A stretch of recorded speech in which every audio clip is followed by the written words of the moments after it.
বিশ্বকাপের প্রথম match Mexico ও দক্ষিণ আফ্রিকার ঘরে বসে ম্যাচটি যেভাবে লাইভ দেখতে পারবেন আপনারা জানুন সময়সূচিও।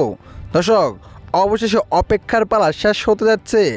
আর মাত্র 2-3 দিন পরেই শুরু হতে যাচ্ছে ফুটবল বিশ্বকাপ, যেখানে উদ্বোধনী ম্যাচে মাঠে নামবে দক্ষিণ আফ্রিকা ও মেক্সিকো, যেখানে ম্যাচটি অনুষ্ঠিত হবে 12 জুন বাংলাদেশ সময় রাত 1টা। আর এই ম্যাচটি ঘরে বসে খুব সহজেই লাইভ দেখতে পারবেন আপনারা, যেখানে স্ক্রিনে যে অ্যাপটি দেওয়া হয়েছে সে অ্যাপে আপনারা সরাসরি খেলা দেখতে পারবেন।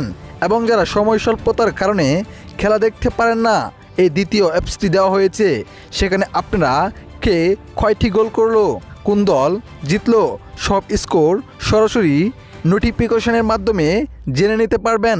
শুধু এই অ্যাপটি যারা সময় স্বল্পতার জন্য খেলা দেখতে পারে না, এই দুইটা পদ্ধতিতে আপনি যে কোনো একটা পদ্ধতি বেছে নিতে পারলেই বিশ্বকাপের জমজমাট আসর দেখতে পারবেন।